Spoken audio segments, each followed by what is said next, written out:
Hi welcome back. ஒரு mixie ஜாரில் ஒரு சின்ன பீஸ் அளவுக்கு இஞ்சி சேர்த்துக்கிறேன். 2 பெரிய பச்சை மிளகாயை உடச்சி சேர்த்துக்கிறேன். இது கூடவே ஒரு கப் அளவுக்கு ஊற வச்ச பச்சை பட்டாணி, இதை நான் நைட்டே ஊற வச்சுட்டேன். ஸோ அதை வந்து தண்ணியை வடிச்சிட்டு சேர்த்துக்கிறேன். சேர்த்து இப்போ இது எல்லாத்தையும் நல்லா கொரப்பாக அரைச்சிக்கலாம். கொரப்பாக அரைச்சி எடுத்ததுக்கப்புறமா இது கூடவே ஒரு கப் அளவுக்கு ரவை, ஒரு 2 டேபிள் ஸ்பூன் அளவுக்கு கோதுமை ரவை சேர்த்துக்கிறேன். சேர்த்துட்டு இது கூடவே 1.5 கப் அளவுக்கு தயிர் சேர்த்துக்கிறேன். தயிர் ரொம்ப கெட்டியாக இருக்கணும்னு அவசியம் இல்லை, கொஞ்சம் தண்ணியும் தயிருமா செமி திக்காக இருந்தாலே போதும். அதை சேர்த்துட்டு நல்லா அரைச்சி எடுத்துக்கலாம். அரைச்சதை வந்து வேறொரு பாத்திரத்தில் மாற்றிக்கிறேன். மாற்றிட்டு இந்த ஜாரை வாஷ் பண்ணி சேர்க்குறதுக்கு ஒரு 3 டேபிள் ஸ்பூன் அளவுக்கு தண்ணி சேர்த்து நான் மிக்ஸ் பண்ணிக்கிறேன். மாவை நல்லா கலந்துட்டு இப்போ இது ஒரு 15லேருந்து 20 நிமிஷத்துக்கு அப்படியே மூடி போட்டு தனியாக எடுத்து வச்சிடணும்.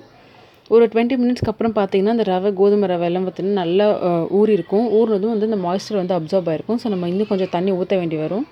ரொம்ப தண்ணி ஊற்ற வேணாம், ஜஸ்ட் கொஞ்சமாக சேர்த்து வீடியோவில் காமிக்கிற அளவுக்கு மாவு கன்சிஸ்டன்சி வர அளவுக்கு உங்களுக்கு வேணும்னா தண்ணி சேர்த்துக்கலாம்.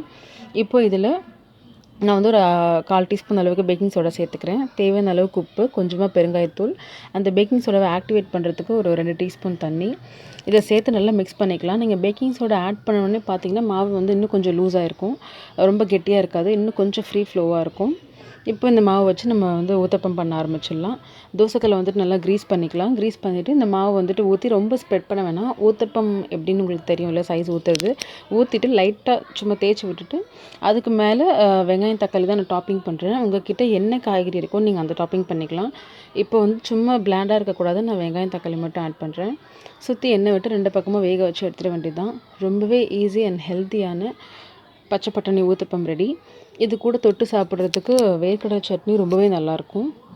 ரொம்பவே ஈஸியான பிரேக்ஃபாஸ்ட் ரெசிபி. ஸோ கண்டிப்பாக ட்ரை பண்ணி பாருங்கள். தேங்க்ஸ் ஃபார் வாட்சிங்.